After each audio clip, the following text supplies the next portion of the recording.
The napkin in my hand is soaked through with red wine, and I'm staring at a dead man who doesn't know it yet. Not dead. Not yet. But close enough that my pulse is hammering against my ribs like it's trying to break free. His name is Dante Corsini, and I shouldn't know that. Shouldn't care. Shouldn't feel this stupid flutter in my stomach every time he walks into Lucien's like he owns the place, which, let's be honest, he probably does. Dark hair pushed back, jaw that could cut glass, and this way of moving through space like gravity bends around him instead of the other way around. I'm wiping down table 7 when he arrives. Same booth, same Thursday. Same entourage of men in suits that cost more than my annual salary, all sharp edges and dead eyes. Focus, Aisha. The wine glass trembles slightly as I set it down in front of the blonde woman at table 4. She doesn't notice. Too busy laughing too loud at something that isn't funny. Her pupils dilated, hand clutching her date's arm. He's sweating through his collar, lying about something. I can see it in the way his carotid jumps. The micropause before each sentence. Not my problem. I move between tables like water, smiling with my mouth but not my eyes. Refilling glasses, clearing plates. The restaurant hums with low conversation. The clink of silverware on porcelain. Someone's phone buzzing insistently 3 tables over. Dante orders the ossobuco. Of course he does. He orders it every time, and every time I have to walk past his table and pretend I'm not cataloging the way his fingers drum against the tablecloth. The half smile he gives when one of his men says something clever. Stupid. So incredibly stupid. I'm turning away from the kitchen when I catch it. A flicker of movement near Dante's booth. Wrong movement. The kind that doesn't fit the rhythm of the room. My eyes snap to the source. One of the waiters. Marco. Thin guy, nervous energy. Been here maybe 3 months. He's leaning over Dante's table, setting down the wine bottle with his left hand while his right hovers near the plate. Something glints between his fingers. Powder. Fine and white, and deliberate. Time does this thing where it stretches and compresses simultaneously. My throat goes tight. Heat floods up from my chest, burning. Marco straightens, smiles, walks away like nothing happened. The men around Dante don't notice. They're laughing about something, gesturing with their hands. Dante himself is checking his phone, thumb scrolling. I count 3 men at his table. 2 more standing by the bar, backs to the wall, eyes on the room. Security. The tall one on the left has a bulge under his jacket, right hip. The shorter one keeps touching his earpiece. This isn't random. My feet are moving before my brain catches up. I grab a tray of water glasses, balance it on one hand, and angle toward their booth. Professional. Casual. Just a waitress doing her job. Excuse me, gentlemen, refills? One of Dante's men, salt and pepper hair, scar through his eyebrow, waves me off. We're fine. Dante glances up. Our eyes meet for half a second, and something in my stomach does a traitorous flip. Not now. Not now. Actually, I say, setting down a glass near him, the chef wanted me to mention there's been an issue with the veal tonight. Underdone batch. We're replacing orders complimentary if you'd prefer to wait. Dante's expression doesn't change. I didn't order veal. Oh, I blink. Tilt my head. My mistake. I thought, the ossobuco is fine. He's already looking back at his phone, dismissing me. The plate sits there, innocent, deadly. My jaw clenches. I force my breathing to steady, but my pulse is screaming. My hands damp around the tray. Try again. I need to use the restroom. Would you mind watching my tray for just a moment? The scarred man narrows his eyes. We're not a coat check. Right, sorry. I retreat 3 steps. Then pivot toward the hallway. Marco is near the kitchen entrance, phone pressed to his ear. His shoulders are hunched. Guilty. When he notices me looking, he turns away too quickly. I push into the staff bathroom, lock the door, and press my forehead against the cool tile. Think. If I call it in, Dante's dead before backup arrives. If I don't, he's dead in the next 10 minutes. If I blow my cover is serving chicken marsala and pretending I'm not screaming inside. I splash water on my face and stare at my reflection, brown skin, dark eyes, black hair pulled into a tight bun. Aisha Cade, 28, FBI, undercover for 6 months tracking money laundering through Luciennes, and now I'm about to save a mobster's life because apparently I have a death wish and a crush. I push back through the door. Dante is lifting his fork. No. I cross the floor in 4 strides, grab the wine glass from in front of him, and before anyone can react, I'm tilting it toward the man on Dante's right. Younger guy, slicked hair, expensive watch. Sir, I am so sorry. The sommelier wanted you to try this vintage first. He said, "What are you doing?" Scarred man is standing now. Dante's hand closes around my wrist. Firm, warm.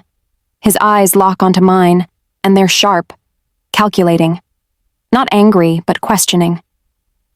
"I saw someone put something in your food," I say quietly, low enough that only he hears. "Don't eat it.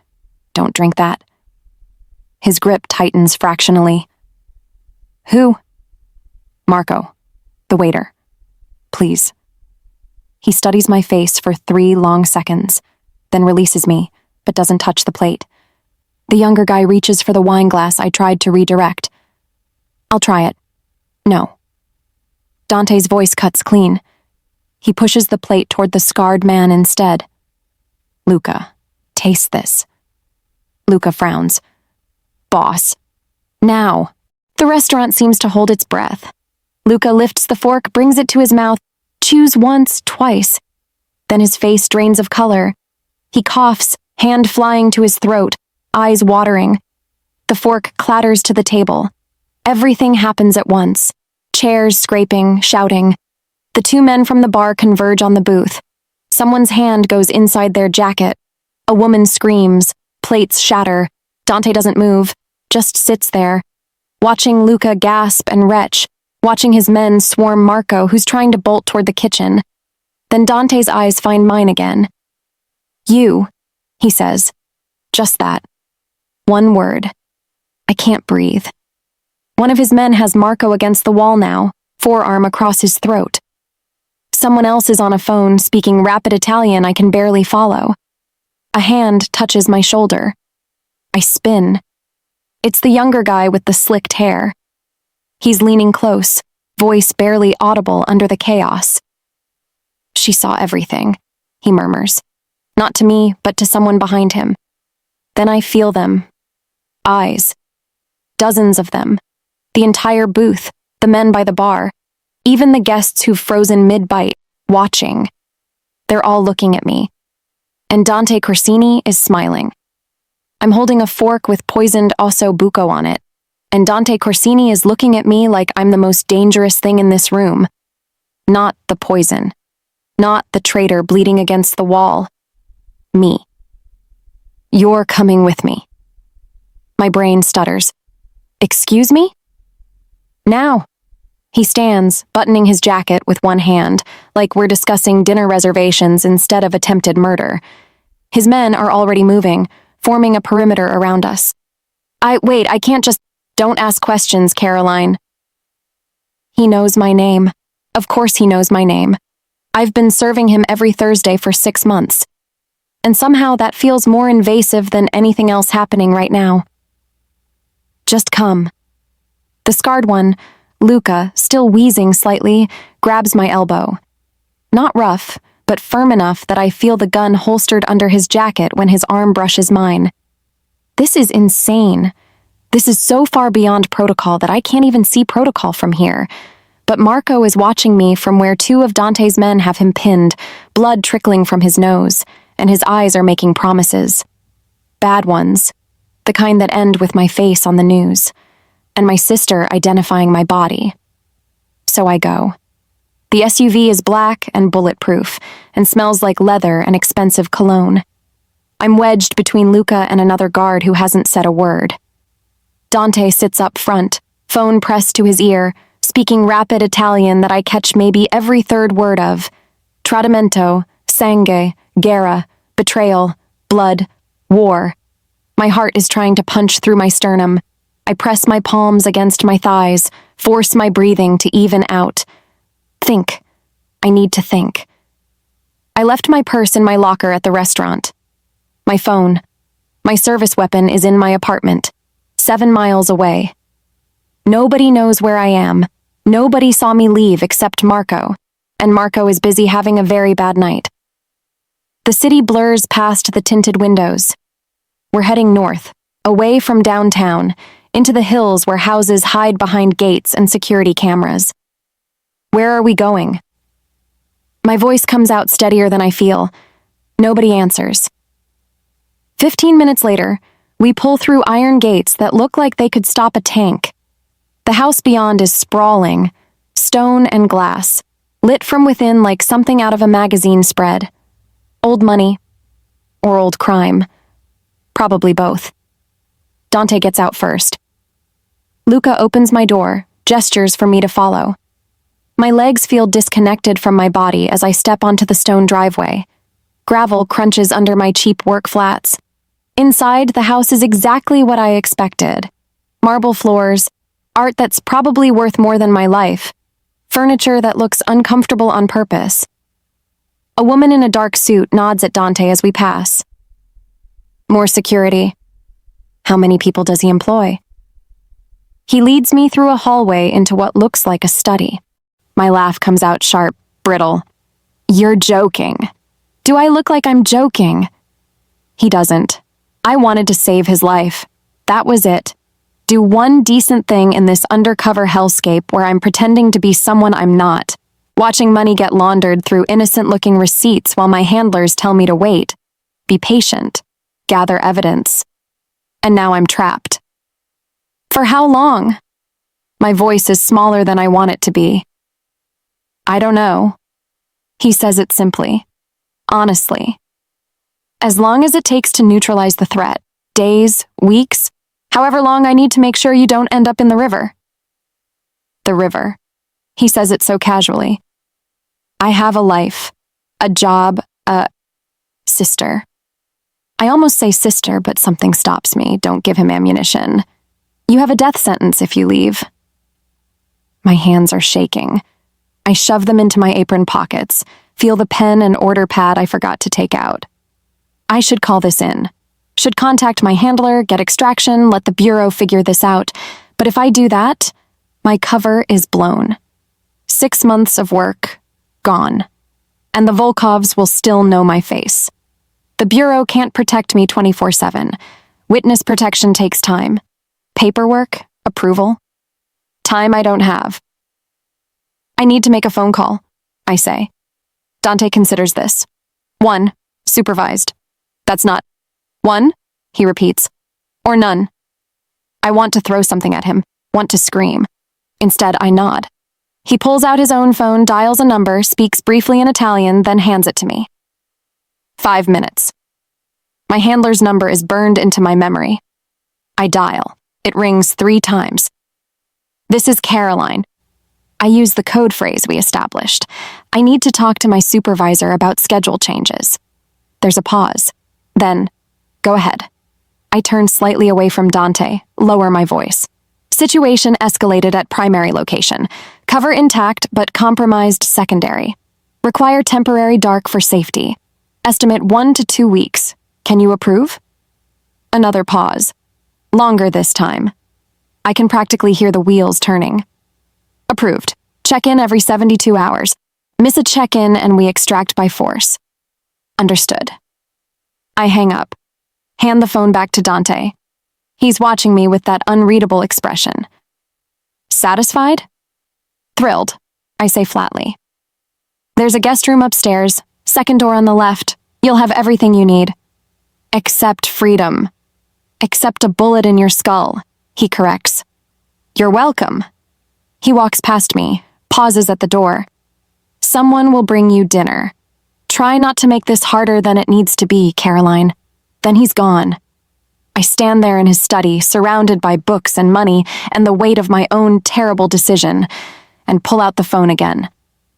My sister answers on the first ring. Care? What's wrong? Hearing Mira's voice makes my throat tight. She's 22, studying pre-med at Columbia, convinced I'm just a waitress saving up for grad school. She can't know, can never know. Nothing's wrong, I lie. There's this work thing, catering event out of town, last minute. They're paying double, and I really need the money. How long? Week or two. She's quiet for a second. You sound weird. I'm tired. Long shift. I force lightness into my voice. How's biochem? She launches into a story about her professor and a lab mishap, and I let her voice wash over me, anchoring me to something real and normal and good. When we hang up, I feel hollowed out. The guest room is exactly as promised. King bed, attached bathroom, windows that don't open. I checked. The door doesn't lock from the inside, but there's a chair I wedge under the handle anyway. I sit on the edge of the bed, still wearing my work uniform, mascara probably smudged, hair falling out of its bun, and try to figure out how my life became this. Special Agent Caroline Cade, 26, MIT graduate, top of my class at Quantico. Recruited specifically for undercover work because I'm good at becoming someone else, good at lying, good at reading people and playing the angles, and now I'm locked in a mobster's guest room because I couldn't watch him die. Stupid, reckless, emotional, everything they train you not to be. I should hate him. Dante Corsini. I should see him for exactly what he is. Criminal, murderer, the reason I've been living a lie for 6 months. But when I close my eyes, I see him pushing that plate toward Luca instead of risking someone else. See the way his hand shook infinitesimally when Marco's betrayal registered. See something in his expression that looked almost like grief. I don't sleep. Can't. My mind won't stop cataloging exits and variables and the 100 ways this could go wrong. Sometime after midnight, I hear footsteps in the hallway. Stop outside my door. I freeze, barely breathing. The doorknob turns slightly, tests the chair. Then nothing. More footsteps. Fading. I wait 10 minutes before moving to the door, carefully sliding the chair aside, cracking it open. The hallway is empty except for a blanket folded neatly on the floor just outside my room. Soft, expensive, still warm, like it came fresh from a dryer. I stare at it for a long moment. Then I see the note tucked into the folds. Masculine handwriting. Neat. You have a younger sister. That means you need to stay alive for her. The world is cruel to people who face it alone. Get some rest. My chest does something complicated. I grab the blanket, retreat back into the room, lock the chair under the handle again. But when I finally lie down, I pull the blanket over myself, and it smells like cedar and something clean. And I hate that it makes me feel just a little bit safer. Dante Corsini is a criminal, a killer, everything I'm supposed to bring down. But he tucked a blanket outside my door and somehow knew exactly what to say, and I have no idea what that makes him, or what it makes me. The blanket is still warm when I wake up. I'm staring at the ceiling, heart hammering for reasons I don't want to examine, when someone knocks. 3 sharp raps. Precise. Controlled. I grab the blanket, wrap it around myself like armor, and open the door. Dante stands there in different clothes than last night. Dark slacks, white shirt unbuttoned at the collar. His hair is damp. He showered. Slept, maybe, though the shadows under his eyes suggest otherwise. We need to talk, he says. Good morning to you, too. His mouth does that almost smile thing. It's past noon. I blink. Check the window. Sunlight streams through at the wrong angle. I slept, actually slept, for the first time in 3 days.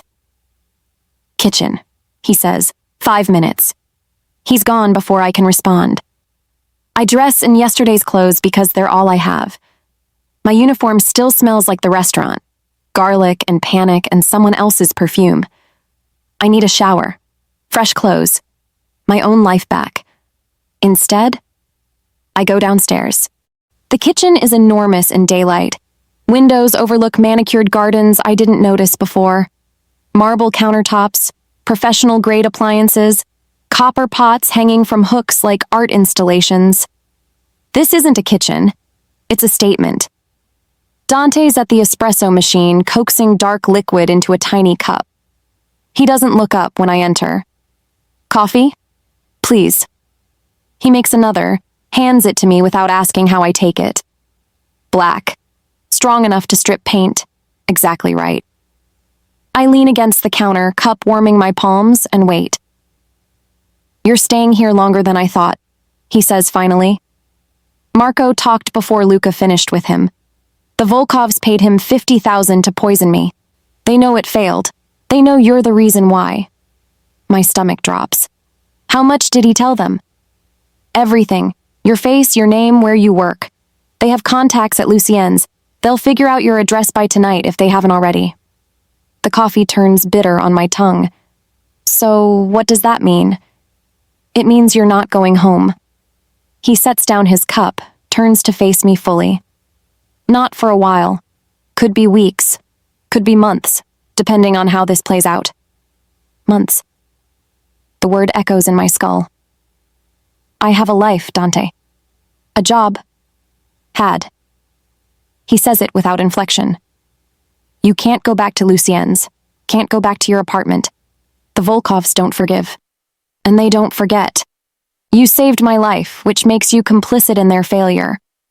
They'll kill you to prove a point. So I'm just supposed to hide here? Do what exactly? He gestures at the kitchen around us. This. This? Cook. He picks up his espresso, finishes it. You're already here. You're good at it. And I need someone I can trust preparing my food, especially now. Consider it employment.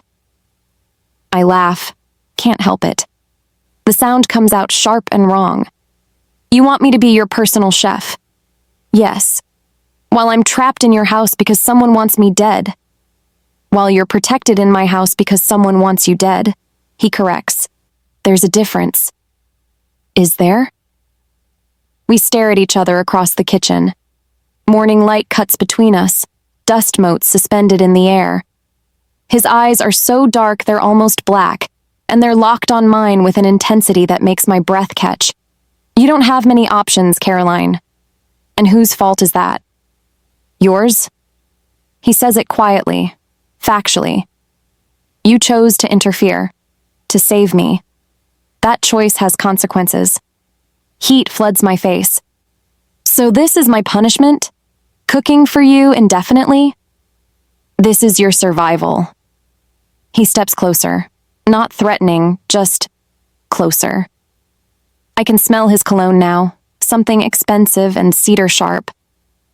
I'm offering you work, protection, a roof over your head and money in your account. Most people in your position would be grateful. Most people in my position are dead. Exactly. The word hangs between us. I should be furious, should be planning escape routes, calling my handler, figuring out how to spin this disaster into something salvageable. Instead, I'm noticing the way his throat moves when he swallows. The small scar above his left eyebrow I didn't see last night.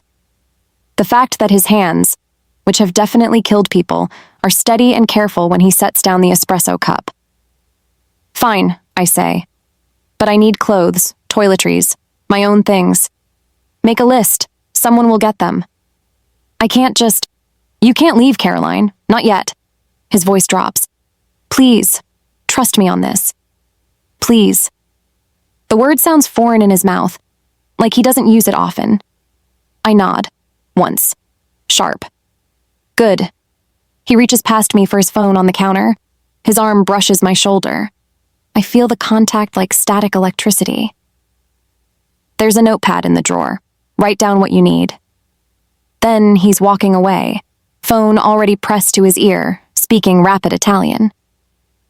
I'm alone in his kitchen, wearing yesterday's clothes, drinking excellent coffee. And apparently, Employed by the mob.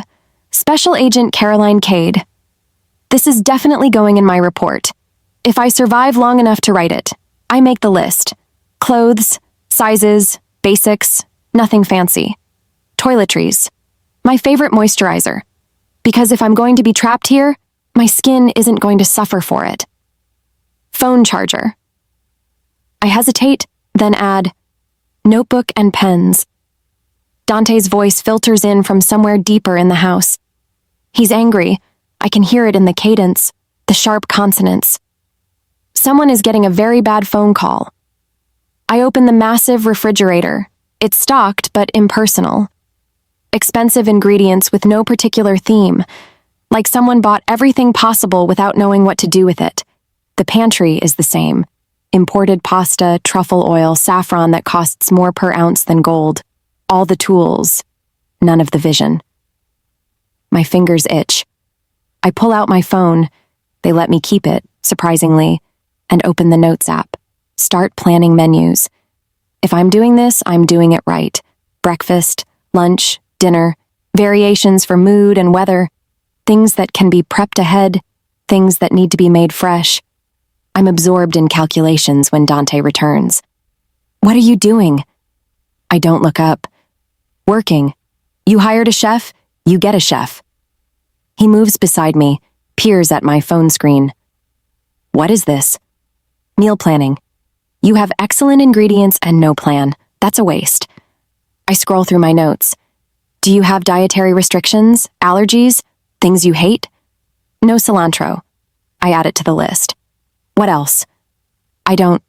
He pauses. No one's asked me that before. Well, I'm asking. I finally look at him. If I'm cooking for you for the foreseeable future, I need to know what you actually like. Not what you think you should eat. Not what's impressive. What do you want? He's quiet for a long moment. Studies me like I'm a text in a foreign language. My mother used to make braciole, he says finally. Every Sunday. I haven't had it in years. Something in his voice catches. Not quite pain. Not quite nostalgia. Something in between. Then that's what we'll start with, I say. His eyes meet mine. Hold. Thank you. We stand there in the morning light, too close. The kitchen suddenly feels smaller than its actual dimensions. I can see gold flecks in his dark eyes. Can count the seconds between his breaths. This is dangerous. This feeling. This moment. I step back. I need to shower, change. Your things will be here within the hour. Great, good, thanks. I'm backing toward the door like a nervous animal, and I hate myself for it. Caroline. I stop. Don't turn around. For what it's worth, he says, I'm sorry you're in this position, but I'm glad you're here. My throat goes tight. I don't trust myself to respond, so I just leave. The shower is scalding hot and endless. I stand under the spray until my skin turns pink, until the restaurant smell is gone, until I can breathe without feeling like my lungs are too small. When I emerge, there are shopping bags on the bed. They got everything. Jeans, soft t-shirts, a sweater that's actually my style. Underwear in the right size, which is somehow more invasive than anything else. Toiletries, moisturizer, even the specific brand of hair products I use. At the bottom of the last bag, there's something I didn't request. A journal, leather-bound, expensive. The kind with thick cream pages that feel good under your pen. There's a note tucked inside, same handwriting as the blanket note. For your thoughts. The cameras don't see everything. I sit on the bed, holding the journal, and something in my chest cracks open. Just slightly. He knows I need somewhere private. Somewhere the surveillance can't reach. He's giving me space inside my cage. I should hate him for that. For being thoughtful while being my captor. Instead, I open to the first page and write, Day 4. I'm in so much trouble. By evening, I'm back in the kitchen. Clean clothes, clean hair, clear head. Mostly clear. I've laid out ingredients for braciole. Thin sliced beef, prosciutto, hard-boiled eggs, pine nuts, parsley. My phone is propped up with a recipe I found. Not that I need it. I've made this before. Years ago, when Mom was still trying to teach me everything she knew. Dante appears as I'm pounding the beef flat. You're actually making it. I said I would. I don't stop working. The rhythm is meditative. Pound, flip, pound again. This is a Sunday dish, though. Feels wrong making it on a Thursday. Every day is Sunday when you're waiting to die. I look up sharply. He's half smiling, but there's something raw underneath. That's bleak. That's honest. He pulls out a stool at the kitchen island, sits, watches me work. It should be awkward. It's not. I fall into the familiar choreography. Layer the beef with prosciutto, egg, cheese, pine nuts. Roll them tight. Secure with toothpicks. My hands remember this, even though it's been years. You're good at that, Dante observes. I've had practice. How old were you when your mother died? My hands pause. 14. And you raised your sister. Someone had to. That's a lot of weight for a child. I don't answer. Just heat oil in the pan, brown the braciole until they're perfect. The smell fills the kitchen. Garlic, tomato, meat, memory. Is that why you can read people? He asks. You had to learn young. Had to figure out who was safe, who wasn't, who would help, who would hurt. I add the braciole to the sauce, turn down the heat. You're very perceptive. I'm alive because I'm perceptive. So am I. Our eyes meet across the kitchen, understanding passing between us, unspoken. We're the same, him and me. Different worlds, different methods, but the same core skill, survival through observation. How long does this need? He gestures at the pot. 2 hours, low and slow. Then we wait. He doesn't leave, doesn't pull out his phone or laptop, just sits there while I clean, while the sauce simmers, while the kitchen fills with the smell of something that feels like home. I shouldn't tell him things, shouldn't let him see me.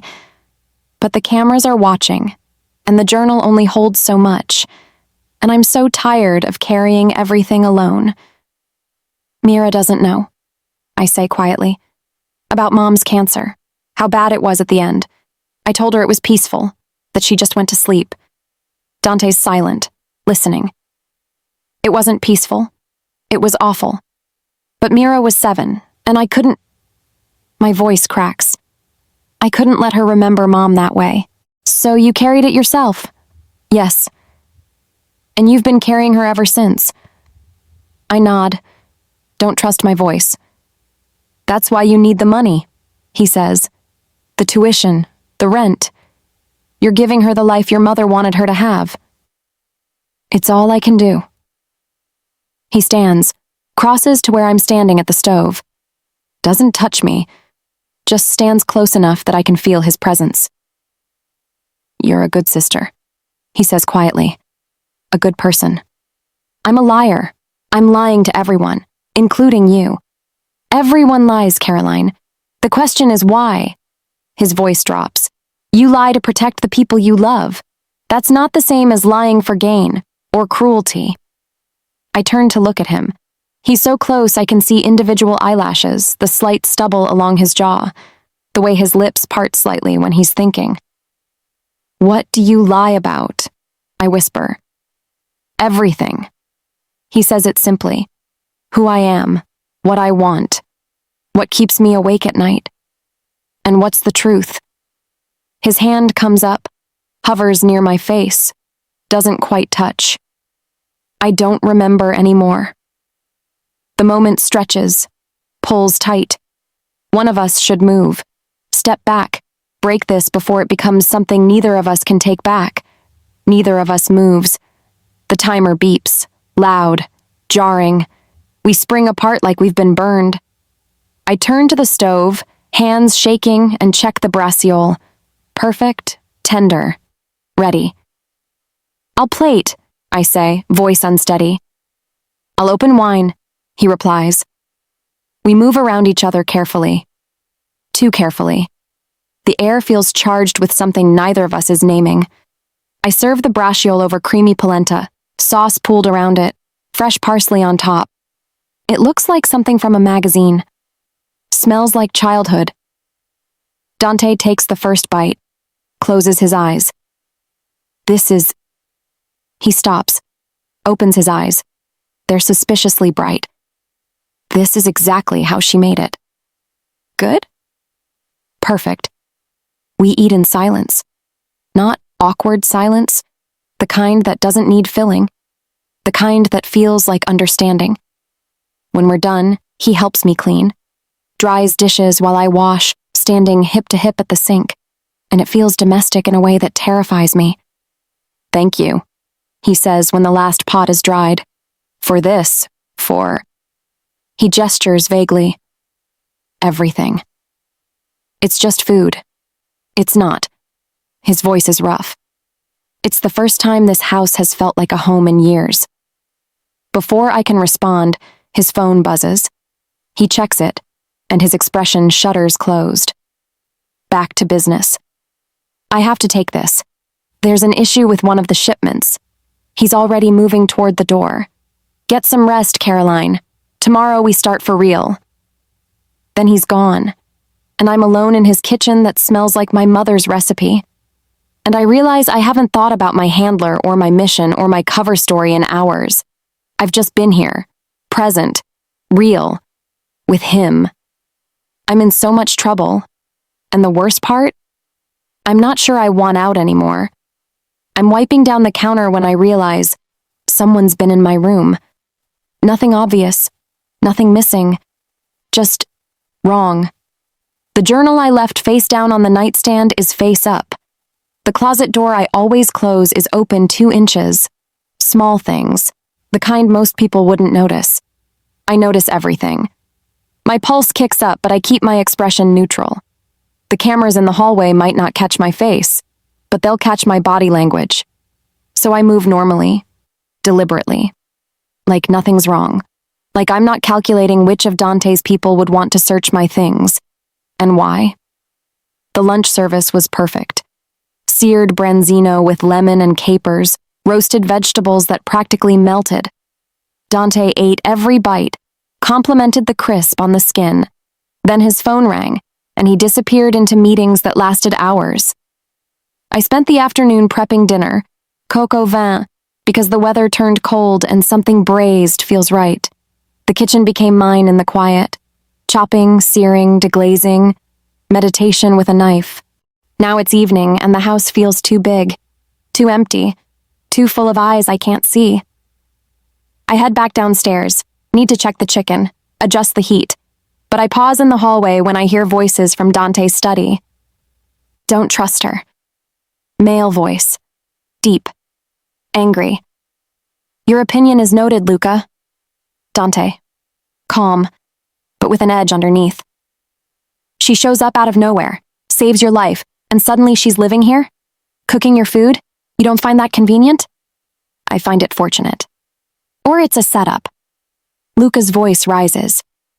Marco was your right hand and he tried to poison you. What makes you think she's any different? Silence. Long enough that I hold my breath. Because I'm not an idiot, Dante says quietly, dangerously. I've had her background checked 6 ways. Had people watching her since the night at Lucien's. She's exactly what she appears to be, a waitress who was in the wrong place at the right time. Wrong on both counts. But I stay frozen in the hallway. Then why keep her here? Luca presses. Send her somewhere safe. Pay her off. Keeping her close is a liability. That's not your concern. Everything about your safety is my concern. Then trust my judgment. Dante's voice turns to steel. She stays. End of discussion. Footsteps, heavy, coming toward the door. I move fast, slipping into the kitchen just as Luca emerges. Through the window in the door, I watch him storm past, face twisted with something between fury and disgust. He doesn't trust me. Probably half the staff doesn't trust me. I've been here less than a week, and I'm already in Dante's inner circle, eating meals with him, sharing space that others have spent years trying to access. Of course they're suspicious. The smart move is staying invisible. Doing my job, keeping my head down. But I've never been good at the smart move. I'm checking the chicken when Dante appears, still wearing the same clothes from earlier, but his tie is gone, top button's undone. He looks tired in a way that makes him seem younger. "Smells good," he says. 20 more minutes. I don't look up from basting. I heard voices. Luca has concerns. About me. About everything. It's his job. Dante leans against the counter, watching me work. He'll come around. Will he? I slide the pot back into the oven, close the door. Because it sounded like he thinks I'm here to kill you. He thinks everyone is here to kill me. That's what keeps me alive. I turn to face him. And what do you think? His eyes hold mine. Dark. Unreadable. I think you had 3 chances to let me die and didn't take any of them. I think you're either terrible at your job, or you're exactly who you say you are. Maybe I'm patient, playing the long game. Maybe, his mouth quirks, but patient assassins don't make braciole that tastes like my childhood. Despite everything, I almost smile. Come with me, he says suddenly. I want to show you something. I follow him through the house, past rooms I haven't seen yet. His office, a library with books in 3 languages, down a hallway lined with photographs. Family, I assume. Though he doesn't pause to explain. We end up in a room that's clearly his, not a guest room, his actual bedroom. I stop in the doorway. Should I be here? Relax, I'm not seducing you. He crosses to the windows overlooking the garden. I'm testing you. Testing me how? Look outside. Tell me what you see. I move beside him. The garden is lit with soft landscape lighting, throwing shadows across perfectly manicured hedges and stone pathways. 2 men patrol the perimeter, security, different shifts from the morning. One smokes near the gate, hand moving to his pocket every few minutes. 2 guards, I say. One's nervous, keeps checking his phone, or maybe something else in his pocket. The other's experienced, older, scans the full perimeter every 30 seconds like clockwork. What else? I study harder. There, near the far hedge. Someone's in the shadows, east side, behind the fountain. Can't see clearly, but they're not moving like security. Too still, waiting for something. Dante's expression doesn't change. You passed. This was a test. Yes. And if I'd failed, then I'd know my instincts were wrong. He pulls out his phone, sends a quick text. The man behind the fountain is Enzo, one of my people. I told him to position himself where he shouldn't be. See if you noticed. Within seconds, the shadow detaches, moves into the light. The man, Enzo, looks up at the window and nods before disappearing toward the house. Why? I ask. Because I needed to know if you're as good as you seem, if your survival instincts are real, or performance. He pockets his phone. They're real. Something in his tone makes my stomach flip. You see things others miss, he continues. You read people, anticipate threats. Those aren't skills you learn overnight. I told you, I had to grow up fast. Tell me how fast. It's not really a question, more like an invitation. I lean against the windowsill, arms crossed. Mira and I lived in 3 different apartments in 2 years after Mom died, each one worse than the last. You learn quick in those neighborhoods. Who's a dealer, who's a user, who's looking for trouble. You learn to read a room before you walk in it. Learn which men to avoid, which women will help if you ask the right way. You were 14. Old enough. I meet his eyes. Old enough to know when someone's lying about why they need to borrow money. Old enough to recognize when a landlord's looking at you wrong. Old enough to steal food when I had to and charm my way out of it when I got caught. His jaw tightens. You stole. I survived. My voice hardens. Would you rather I let my 7-year-old sister starve? No. He says it immediately, firmly. I'd rather the world hadn't put you in that position. The anger drains out of me as fast as it came. Yeah, well, it did. We stand there in silence. Outside, the guards continue their patrol.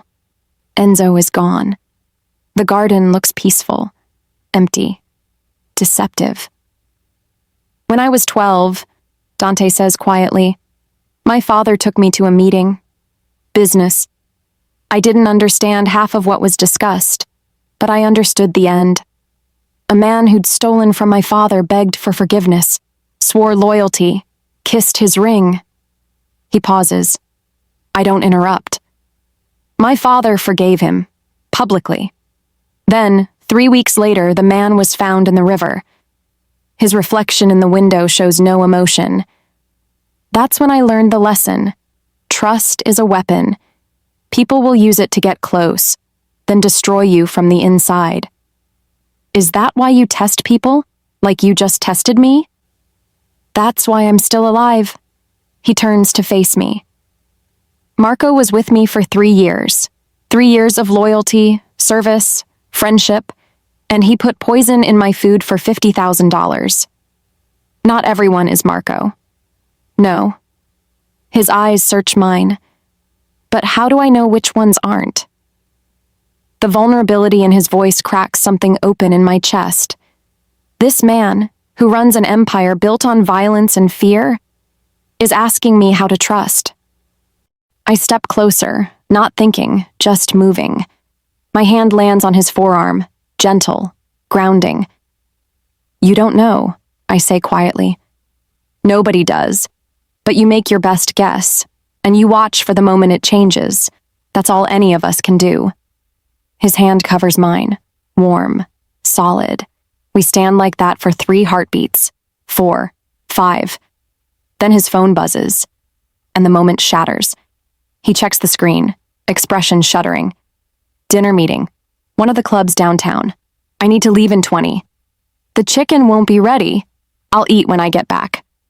He's already moving toward his closet, pulling out a fresh shirt. This shouldn't take long, just a courtesy meeting with an ally. Do you need me to? Stay here. Rest. Luca and the team will handle security. He disappears into the bathroom. I hear water running, the electric buzz of a razor. I should leave, go back to the kitchen, finish cooking, pretend this moment didn't happen. Instead, I stand in his bedroom like an idiot, my hand still warm where he touched it. Special Agent Caroline Cade. Get your shit together. I'm plating myself a test portion of the coq au vin when Enzo appears in the kitchen doorway. Younger than I expected, maybe 30, with sharp cheekbones and sharper eyes. You noticed me? He says. No preamble. Should I not have? Most don't. He watches me eat. Boss says you're good. I wanted to see for myself. And? You're either very good or very lucky. He leans against the doorframe. Which is it? I meet his stare. Does it matter? His mouth twitches. Almost a smile. Luca thinks you're a plant. Thinks you're working for the Volkov, or the feds, or someone. My pulse spikes, but I keep chewing. Swallow. What do you think? I think you're scared, but trying not to show it. I think you saved the boss's life, and now you're trapped in a situation you don't understand. He tilts his head. I also think you're smart enough to know that cooperation keeps you breathing. You're very perceptive. It's my job. He pushes off the doorframe. Stay out of Luca's way. He's loyal, but he's paranoid. And paranoid men do stupid things when they feel threatened. Noted. He leaves. I finish eating mechanically, tasting nothing. The house feels wrong tonight. Too quiet. Too tense. Like everyone's waiting for something to break. I clean up, prep ingredients for tomorrow, check the cameras in the hallway when I think no one's watching. Then I go to my room and find it. Tucked into the frame of the mirror, White paper folded once. My hands shake as I open it. 4 words in block letters. Traitor, we're watching you. The paper flutters to the floor. My lungs won't fill properly. Someone was in here again. Someone left this. Someone knows. What? That I'm not who I claim? That I'm getting too close to Dante? That I'm a threat? I should tell him. Should hand over the note and let his security investigate. But if I do, it confirms I'm worried. Confirms I have something to hide. And Luca is already suspicious enough without me adding fuel. I burn the note in the bathroom sink. Watch the paper curl and blacken until it's ash. Wash the evidence down the drain. Then I sit on the bed and try to remember how to breathe. My phone buzzes. Handler. Status? I stare at the message. 3 months of surveillance. 3 months of reports. And now I'm in so deep I'm burning threatening notes and lying to everyone, including myself. Embedded, gathering intel, safe. All lies, except maybe the last one. And even that's debatable. The response comes fast. 72 hours. Check in or we extract. I turn off the phone. Outside, the night is clear and cold. Stars visible despite the city glow. Somewhere out there, Dante is meeting with allies in a club I'll never see, protected by men who may or may not want me dead. And I'm here, wearing his generosity like armor, cooking his meals, touching his arm like I have any right to comfort. I need to get out of this house, this life, this feeling that's wrapping around my ribs and squeezing. I don't sleep, can't. Every sound is a threat. Every shadow has eyes. At 11:47, my phone buzzes. Unknown number. Club Nebula. East Side. Situation developing. Boss needs you. I'm moving before I finish reading. Jeans, boots, jacket. Out the door, down the stairs, past the guards who try to stop me. Miss Cade, you can't. Where's Club Nebula? Downtown, but you're not authorized. I'm already running. The club is 40 minutes by car. I make it in 25, pushing speed limits and red lights. The building is nondescript, no signage, but the line of expensive cars outside gives it away. Then I hear it. Pop, pop, pop. Not fireworks. Gunfire. People stream out of the entrance, screaming. I push through them, against the current. Muscle memory overriding common sense. Inside is chaos. Smoke, shattered glass, someone crying. The music cut out mid-beat, leaving only ringing ears and raw panic. I scan the space. VIP section, rear corner, bodies on the floor, security, guests, I can't tell. Movement near the bar. Dante. He's crouched behind overturned furniture, Luca beside him, both with weapons drawn. 2 attackers near the DJ booth, firing controlled bursts. Professional, coordinated. This isn't random. This is an execution. My training kicks in, exits, 3 visible, 1 obscured by smoke. Civilians, mostly evacuated, but stragglers frozen in terror. Attackers, 2 confirmed, possibly more. Dante's position, exposed if they flank left, which they're doing. I can see the 3rd one moving through the smoke. I don't think, just move. Grab a fallen chair, hurl it at the smoke. The 3rd attacker turns, fires wild, misses. Dante, left side. He spins, fires twice. The attacker drops, but now the other 2 have adjusted. Bullets punch through the furniture, sheltering Dante. Wood splinters, glass explodes.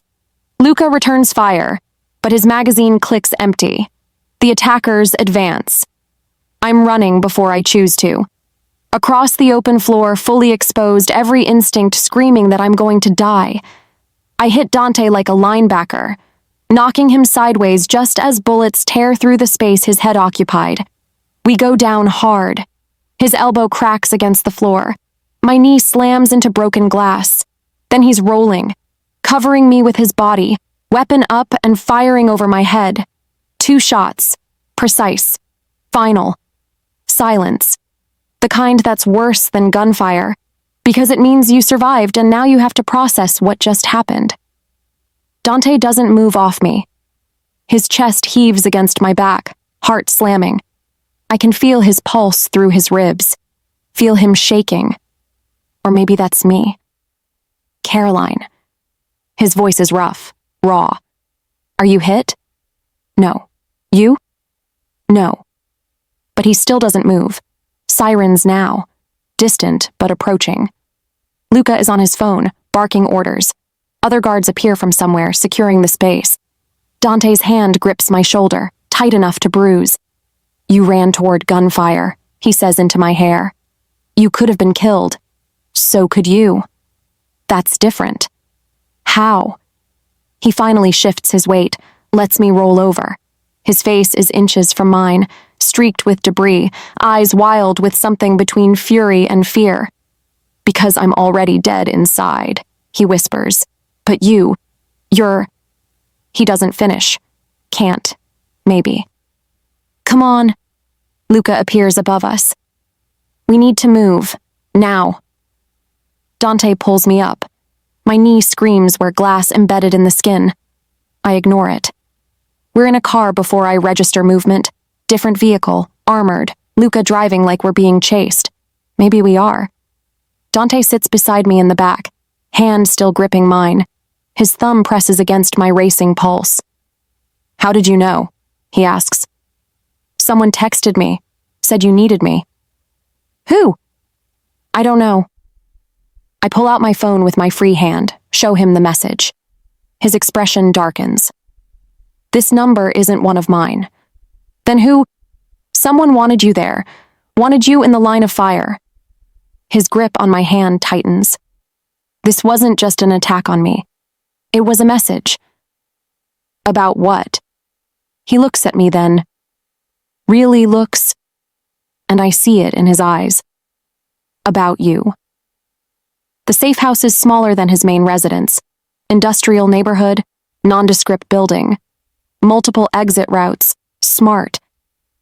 Inside, it's sparse but functional. Luca does a security sweep while Dante leads me to a bathroom. Sit. He points at the closed toilet lid. I sit. He kneels in front of me, pulls a first aid kit from under the sink. His hands are steady now as he rolls up my pant leg, revealing the bloody mess of my knee. This needs stitches, he says. I've had worse. I don't doubt it. He pours antiseptic over the wound. I hiss, but don't pull away. You shouldn't have been there tonight. Neither should you. It's my life, my risk. You made it my risk when you locked me in your house. I watch him work, his fingers gentle despite the situation. Besides, you'd be dead if I hadn't shown up. He pauses, tweezers hovering. Over a shard of glass. Yes. You're welcome. His eyes flick up to mine.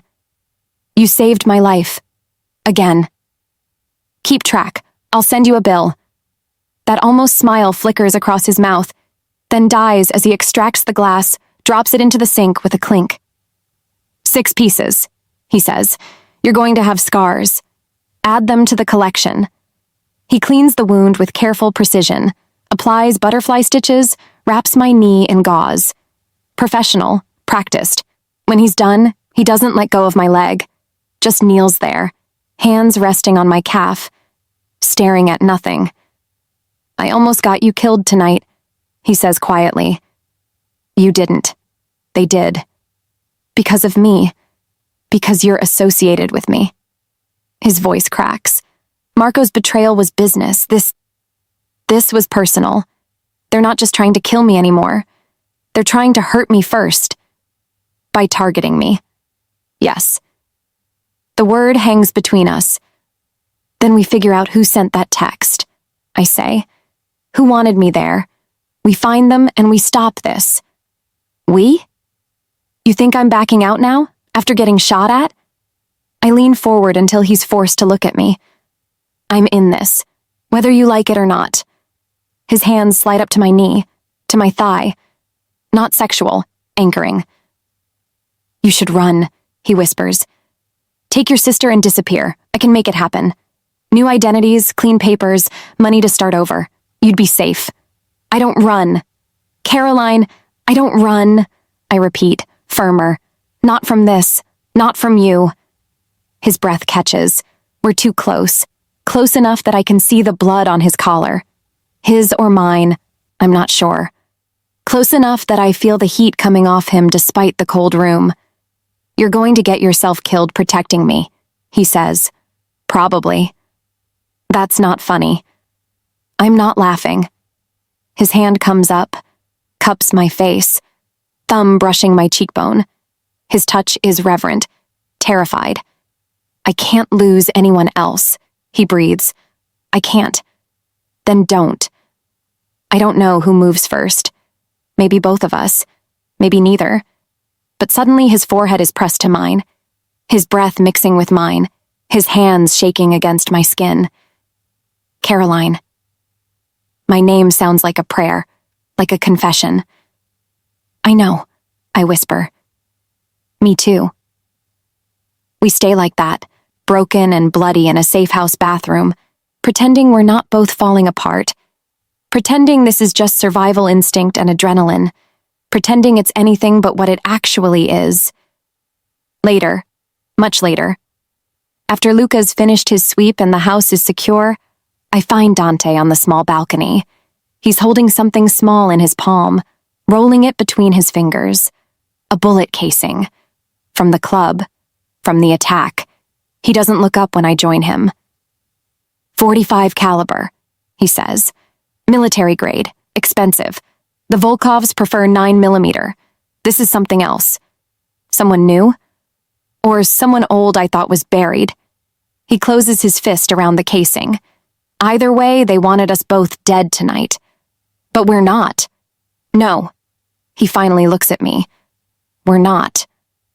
The city spreads below us, indifferent to its violence, cars moving like blood through arteries, lives continuing while ours hang suspended.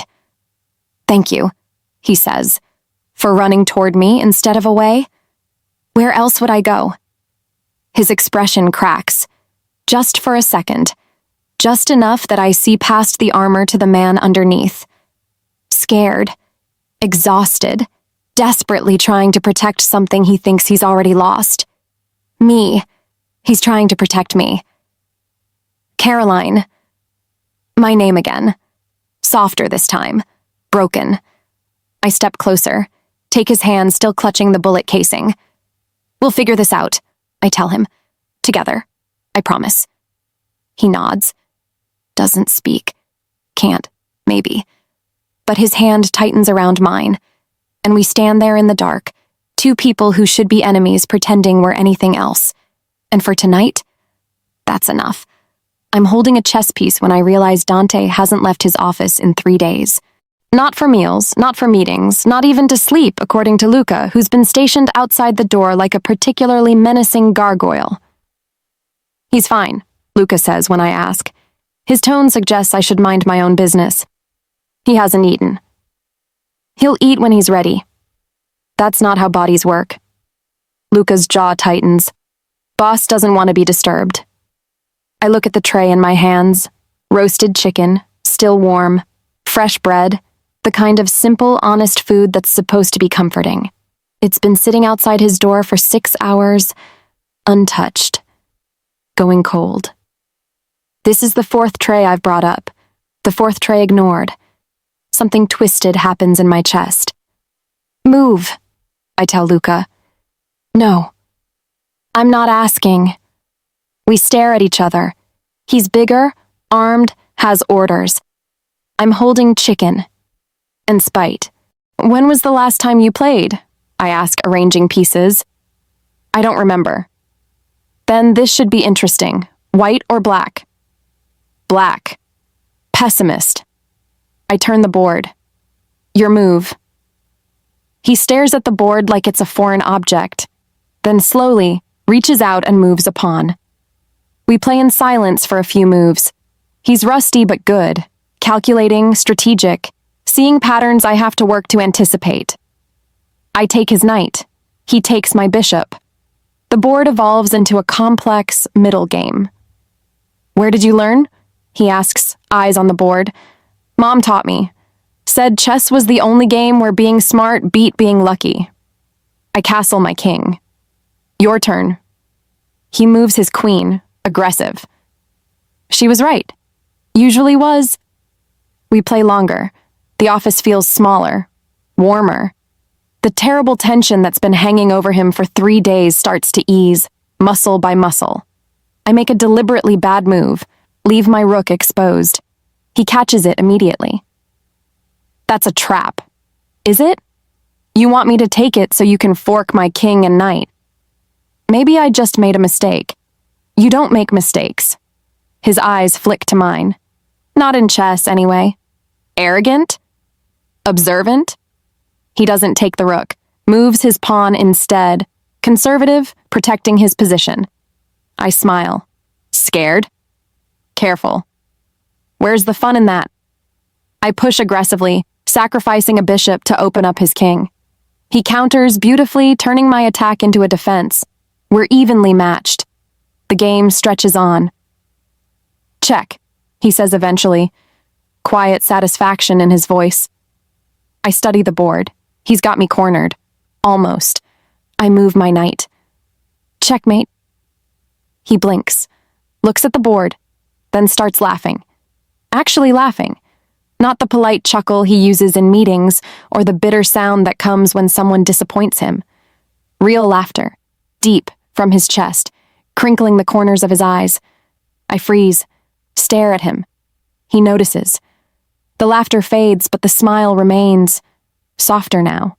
Real. What? He asks. I've never heard you laugh before. Not like that. His expression shifts. Something vulnerable crossing his features. I haven't. Not in a long time. How long? Years.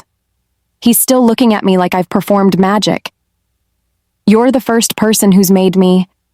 He stops, shakes his head. Thank you. For beating you at chess? For caring enough to try. His hand finds mine across the board, fingers threading through mine. For seeing past the walls, for bringing me food and refusing to leave when I'm being an ass. For... His voice cracks slightly. For staying. My heart does something complicated in my chest. Dante, I know I'm difficult. I know I push people away.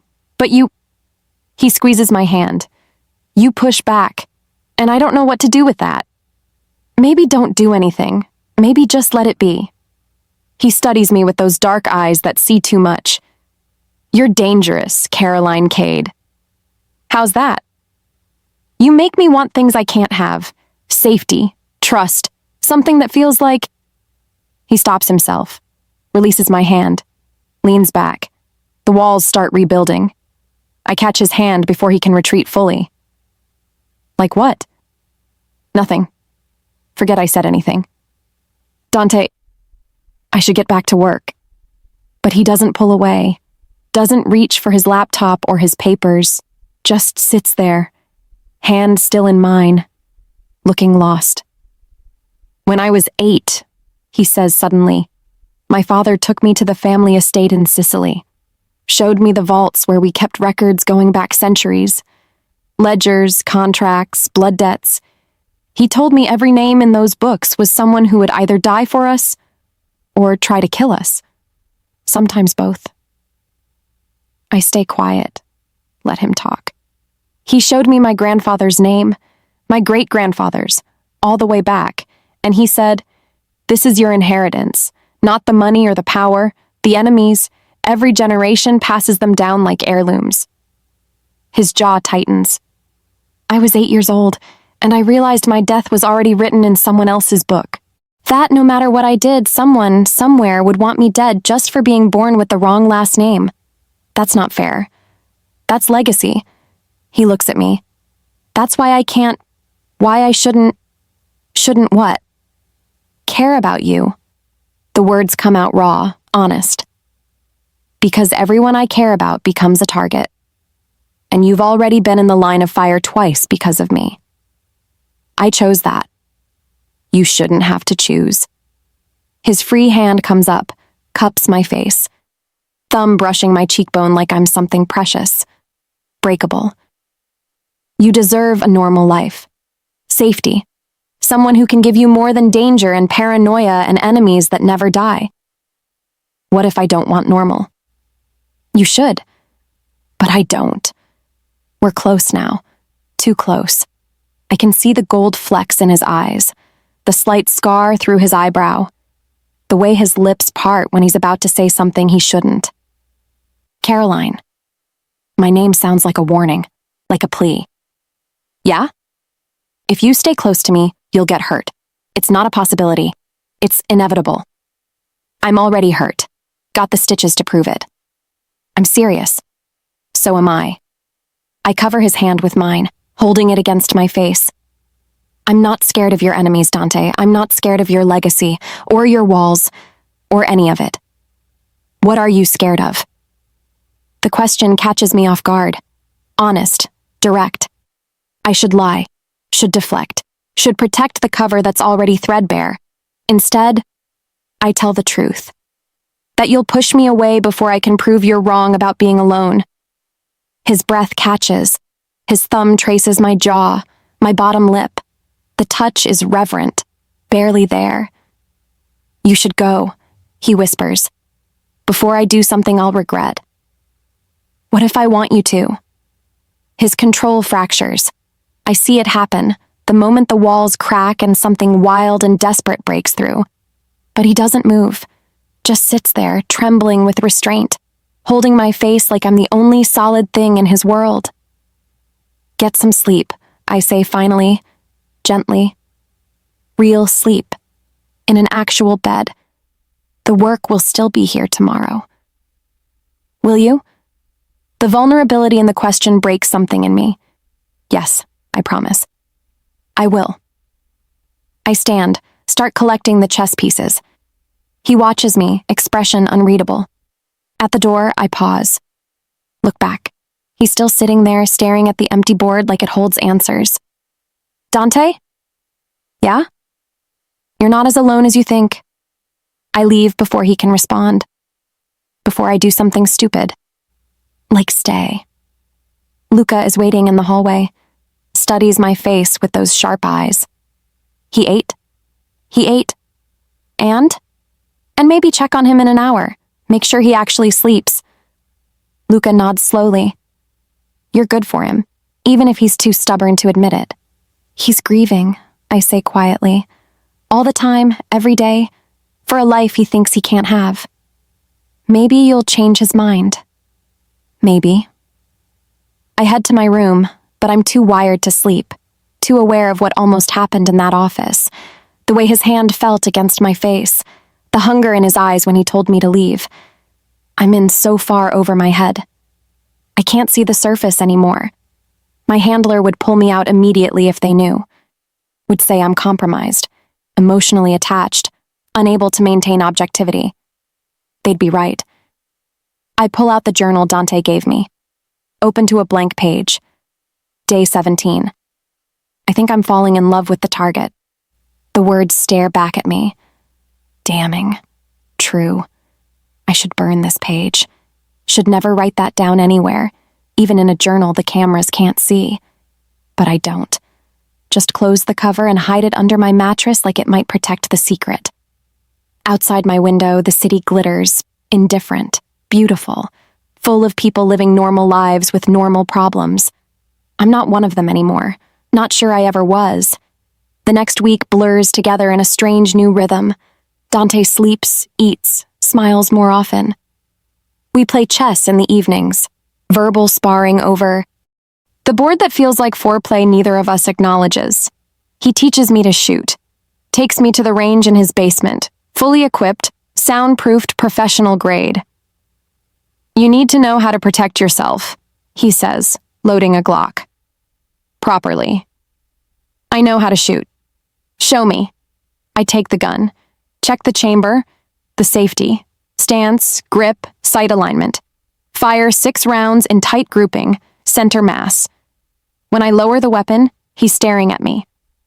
Where did a waitress learn to shoot like that? Shit. I dated a cop, I say quickly. He took me to the range a few times. Dante's expression doesn't change, but I see the calculation behind his eyes. A cop. Ex-cop. He left the force. We broke up. Why? Because he wanted me to be someone I wasn't. Truth, mostly. My last relationship imploded when I couldn't tell him what I actually did for a living. Hard to build trust on lies. Dante steps closer, adjusts my stance slightly, hands on my hips, repositioning. His touch is professional, but my body doesn't care.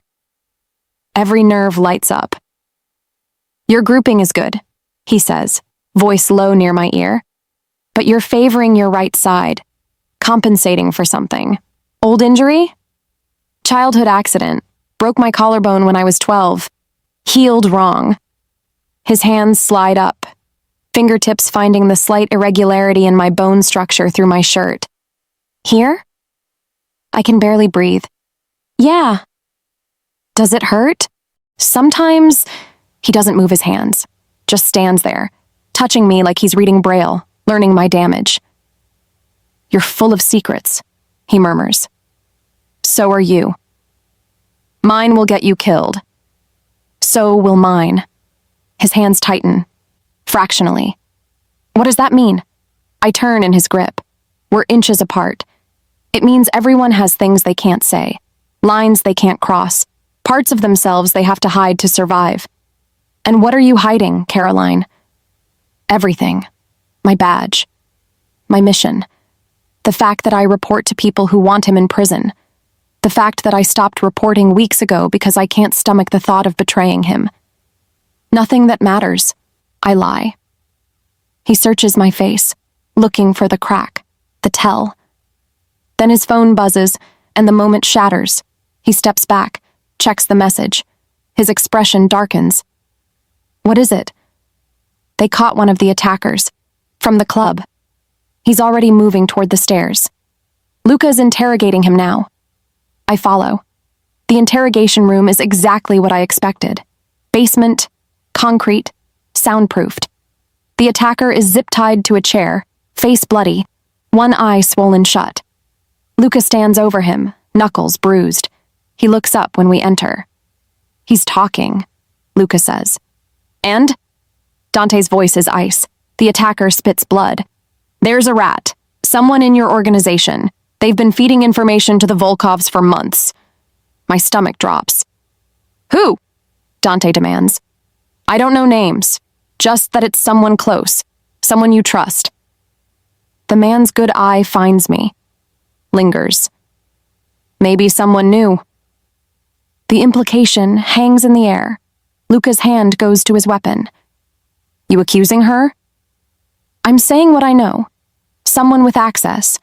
Someone who appeared right when things started going wrong. Dante goes very still. Caroline saved my life. Or she's very patient. The attacker grins through blood. FBI plants usually are. The word FBI detonates in the room. Dante's head snaps toward me. What? He's lying, I say quickly. Too quickly. He's trying to create division. Are you? Dante's voice is sharp, dangerous. FBI? No, of course not. I'm a waitress. Who shoots like a professional? Who reads people like it's a learned skill? Who appeared in my life at exactly the right moment to gain my trust? His eyes bore into mine. Tell me the truth, Caroline. Right now. Everything stops. This is it. The moment. The choice. I can lie. Double down.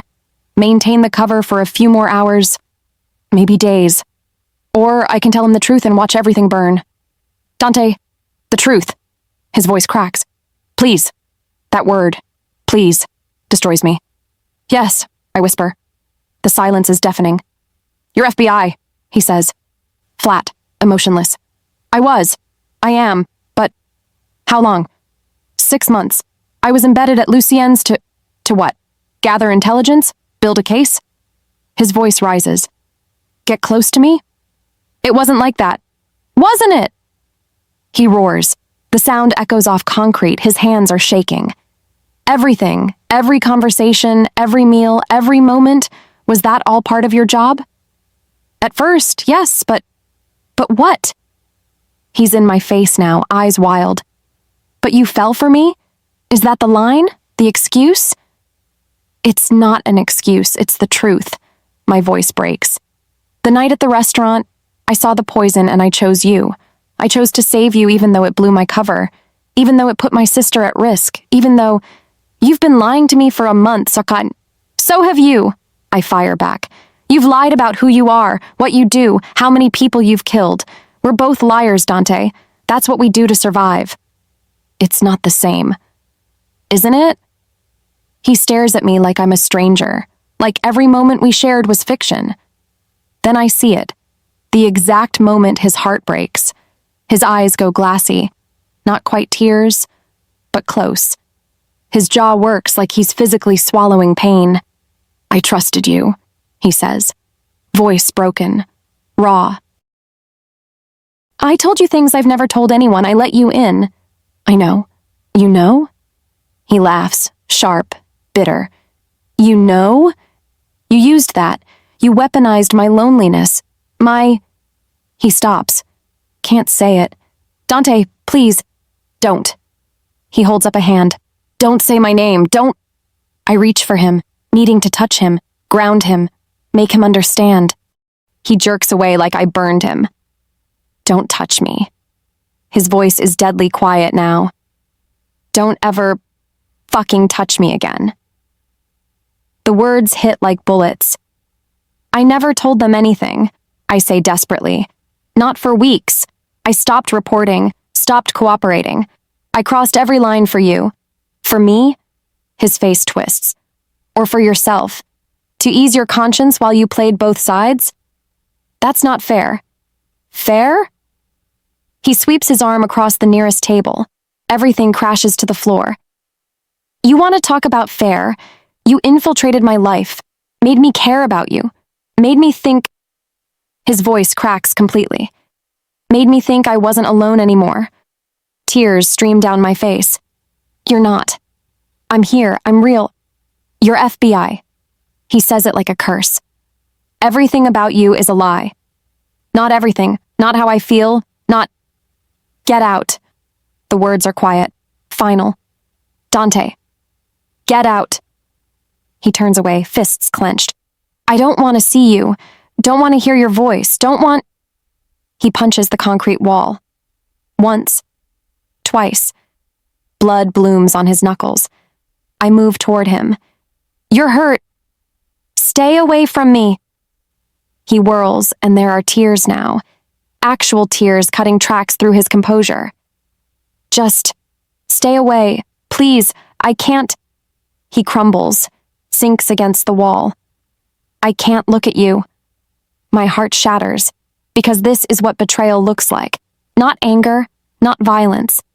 Just a man breaking in real time, trying to hold together pieces that don't fit anymore. I'm sorry, I whisper. I'm so sorry. He doesn't respond, just sits there against the wall, bleeding hand cradled against his chest, staring at nothing. Luca appears beside me. You need to leave, now. I can't just...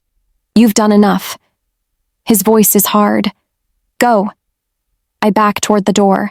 Can't stop looking at Dante, memorizing him. Like this might be the last time. He never looks up. The door closes between us. I make it to my room before I collapse. Sink to the floor, back against the door, and sob. Great, heaving gasps that feel like drowning. Because I just destroyed the one good thing in my life. Because I lied to him every day and watched him fall for a fiction. Because somewhere along the way, I stopped being Special Agent Caroline Cade and became just Caroline, a woman cooking for a man she had no business caring about because I fell in love with him, completely, irrevocably, stupidly, and now he knows the truth and he hates me for it. My phone buzzes. Handler. Report status immediately. I stare at the message through tears. I should tell them everything. The attack, the mole, the fact that my cover is blown and I need extraction.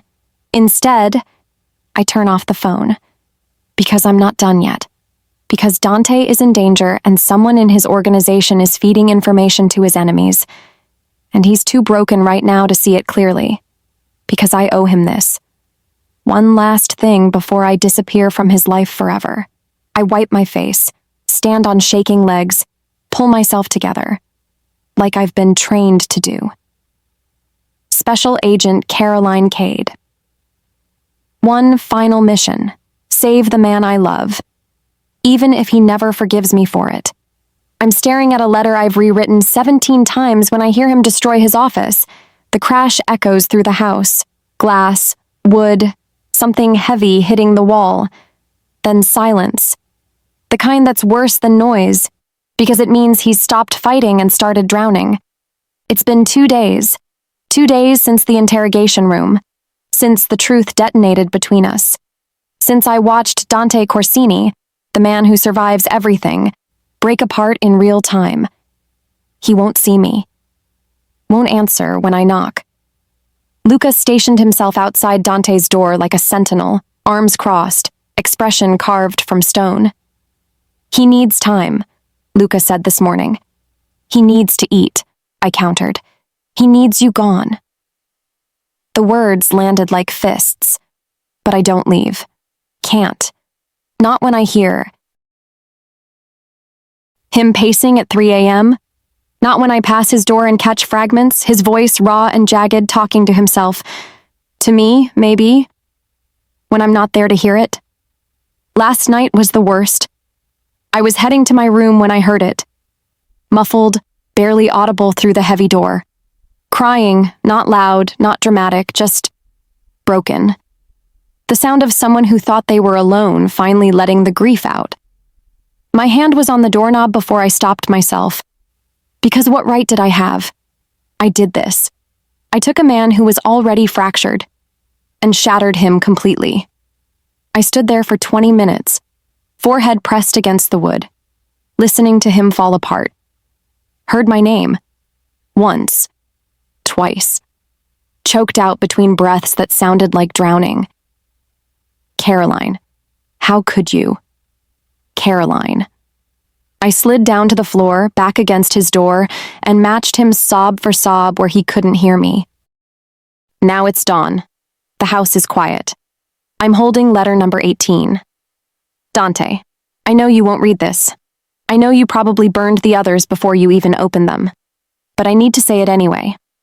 I was assigned to infiltrate your organization 6 months ago to gather evidence, build a case, bring you down. That was my job, my mission, my duty, and I failed. Not because you were too careful or too smart, though you were both. I failed because somewhere between the lies, the surveillance, and the undercover work, I stopped seeing you as a target. I started seeing you as a person, as someone who carries impossible weight with grace, who protects people even when it costs him, who makes braciole that tastes like memory and plays chess like warfare, and laughs so rarely that when he does, it feels like witnessing something sacred. The night I saved you at the restaurant, I wasn't thinking about my cover or my mission. I was thinking, I can't let him die. Not him. Not when I finally found someone who understands what it means to survive by reading the world like a threat assessment. I crossed every line for you, stopped reporting, stopped cooperating, chose you over everything I'd built my life around. And I know that doesn't matter. I know it doesn't undo the betrayal. I know you'll never trust me again, and you shouldn't. But I need you to know, what I feel for you is real. The only real thing in a life built on lies. I love you, Dante. I'm so sorry that loving you means I destroyed you. I'm leaving today. You won't have to see me again. You'll be safe from me.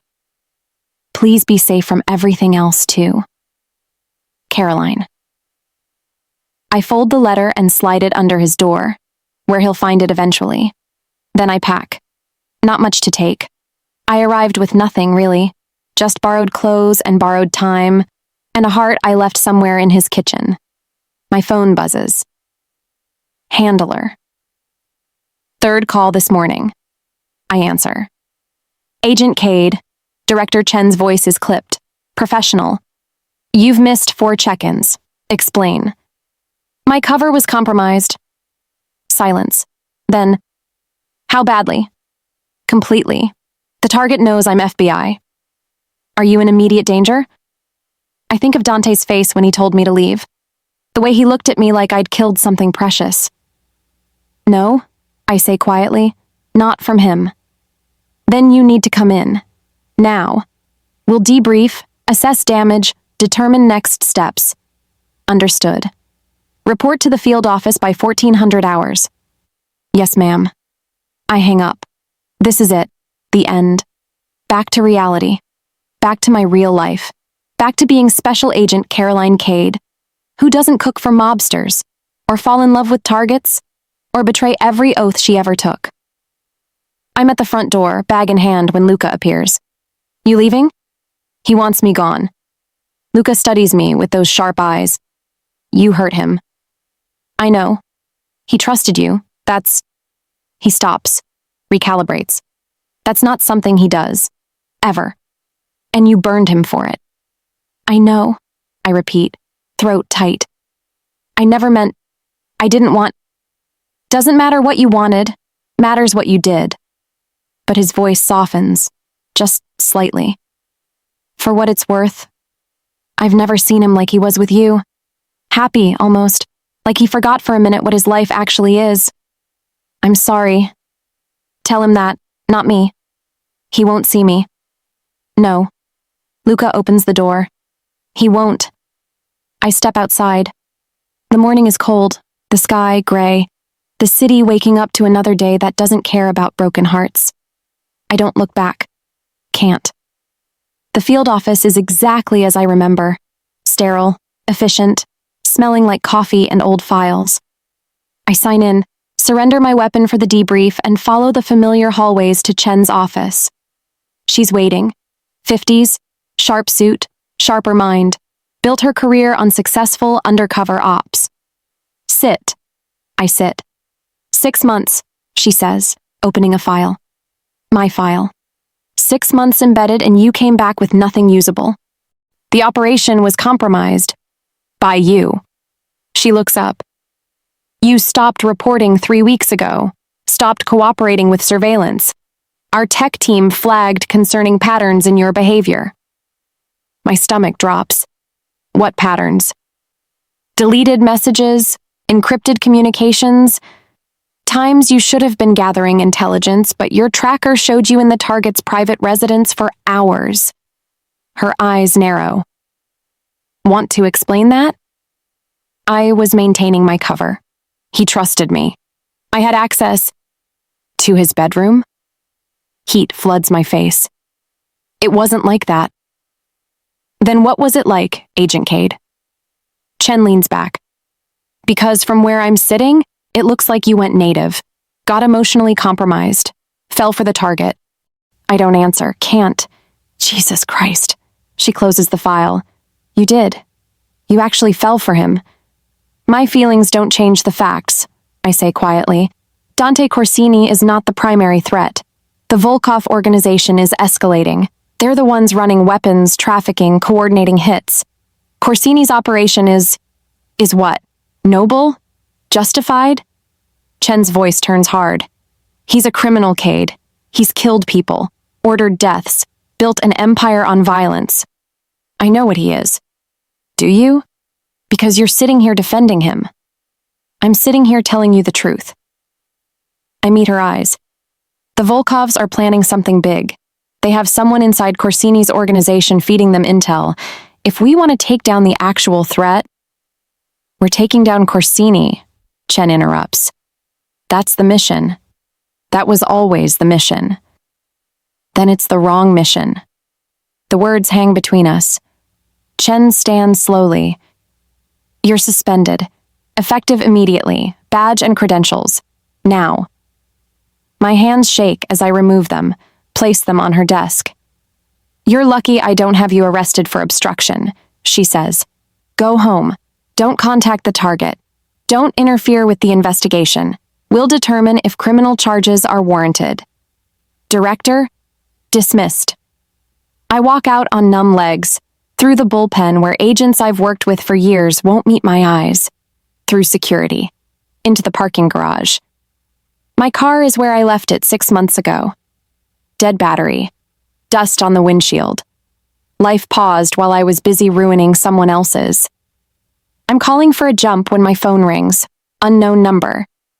I almost don't answer, but something, instinct, training, stupidity, makes me pick up. Caroline Cade? Male voice, accented, Russian. Ice floods my veins. Who is this? A friend, or an enemy. Depends on your next choice. I'm hanging up. We know about you, agent. We know what you did. What you are. A pause. We know you betrayed your FBI and you betrayed Dante Corsini. Very impressive. Playing both sides. I don't know what you're talking about. We're offering you a deal. Meet with us. Tell us about Corsini's operations, his security, his vulnerabilities. We pay very well. Go to hell. Interesting response from someone who already committed treason. His voice turns cold. You destroyed him, didn't you? The great Dante Corsini. Made him weak. Made him care. That's valuable intelligence all by itself. My grip on the phone turns white-knuckled. I'm not helping you. Then you're useless, and useless people become examples. The line goes dead. I stand there in the parking garage, suspended from my job, rejected by the man I love, now targeted by the Russian mob. This is what rock bottom looks like. My phone rings again. Different number. Also unknown. I answer because, at this point, what's the worst that could happen? Agent Cade? Different voice. Older. American. This is Victor Strand. I'm counsel for the Corsini family. Mr. Corsini would like you to know that despite recent events, his protection still extends to you. However, he requests you do not attempt contact. My heart clenches. Is he okay? That's not my information to share. Good day. He hangs up. Dante's protecting me. Even now. Even after everything. The call from the Volkovs takes on new weight. They're making moves. Dante's still a target, and My phone buzzes. Text. Unknown number. Different from the Volkov call. Platform 7, Penn Station. 30 minutes. Come alone or people die. I stare at the message. This is a trap. Obviously. Stupidly obvious. I'm unarmed. Suspended. Alone. But if there's even a chance this is about Dante, about the mole, about the threat, I'm already running. Penn Station is chaos at midday. Commuters, tourists, everyone moving with purpose. I scan for threats, for watchers, for the trap I know is closing. Platform 7 is less crowded. Trains departing, arriving. The metallic voice announcing destinations. A man stands near the far pillar, expensive coat, silver hair, watching me. I approach slowly, hands visible, no sudden movements. Agent Cade. He smiles. Doesn't extend his hand. Thank you for coming. Who are you? Viktor Kuznetsov. I run certain operations in this city. Operations your boyfriend has been interfering with. He's not my boyfriend. No? Victor's smile widens. Strange, because you've been living in his house, cooking his meals, sleeping under his protection. What would you call that? Survival. Honest. I appreciate that. He gestures to a bench. Sit. Let's talk. I'll stand. Suit yourself. He leans against the pillar. I wanted to meet the woman who managed to do what no one else could, get close to Dante Corsini, make him vulnerable. It's impressive. What do you want? Safe houses, as I remember. Sparse. Functional. Enzo does a security sweep while Luca makes calls. I sink onto the couch. My hands are shaking. Adrenaline crash hitting hard. Here. Luca hands me water. Drink. I do. It helps. Barely. He really won't see me? Luca sits across from me. Quiet moment where he seems to be calculating what to say. He's destroyed, Caroline. Hasn't eaten, barely sleeps, drinks too much. Luca pauses. He loved you. Really loved you. First time in years he let someone pass the walls and you... I know what I did. Do you? Luca leans forward. Do you understand what it cost him to trust you, to let you in? Men like Dante, we don't get second chances at normal, at happiness, at feeling like maybe we're not monsters. His jaw tightens. You gave him hope. Then you ripped it away. Tears spill over. I can't stop them. I never wanted to hurt him. But you did. And now he's... Luca stops, shakes his head. Just stay here. Stay safe. That's what he wants. What about what I want? Doesn't matter. He leaves. I'm alone, in a safe house protected by the organization I was supposed to infiltrate, guarded by men loyal to a man I destroyed, waiting for a resolution I can't control. I'm loading a Glock when Dante walks through the door. Not dramatically, not announced. Just there. Standing in the safe house doorway like a ghost I've been mourning, finally decided to materialize. My hands freeze. The magazine clicks into place, but I can't move beyond that. He looks terrible. Not surface terrible. Deep terrible. The kind that happens when someone stops caring about the mechanics of being alive. His shirt is wrinkled, stubble dark across his jaw, shadows under his eyes like bruises. But it's his expression that guts me. Empty and full at the same time. Hollow with exhaustion. Brimming with something I can't name. You shouldn't be here, I say. My voice cracks. Neither should you. He closes the door, doesn't come closer. Luca said you were almost killed today. Luca worries too much. Luca does his job. Dante's eyes find mine, hold, which is apparently more than I can say for myself. The silence stretches, heavy, suffocating. I set down the gun, slowly. Why are you here? I read your report. Oh. 15 pages. Every detail about the Volkov operation. Their structure, their patterns, their vulnerabilities. His jaw tightens. You wrote it for me. I wrote it because it needed writing. Even though you're suspended, even though helping me could cost you your career. He steps closer. Just one step. Why? My throat goes tight. You know why. Say it anyway. Because the words stick. Because you were right. I did betray you. I did lie. And I can't undo that, but I can... My voice breaks. I can try to keep you alive. That's all I have left to give you. He's silent for a long moment, studying me like he's reading a text he's not sure he believes. Was any of it real? He asks quietly. What? Us. The meals, the chess games, the way you looked at me when you thought I wasn't watching. His voice roughens. Was any of that real, Caroline? Tears blur my vision. Yes. Which parts? All of it. I swipe at my eyes, angry at myself for crying. From the second moment, the first moment I was doing my job. But the second... I stop. Breathe. The second you walked into Lucien's that first Thursday after the poison, when you sat in your usual booth and ordered the osso buco, I felt something I wasn't supposed to feel. What? I wanted you to notice me. The admission costs me. Not as a waitress, not as part of the background, as me. I had a stupid, ridiculous crush on you before I ever knew your name. His expression flickers. Something like pain. Something like hope. You almost let me die, he says. No.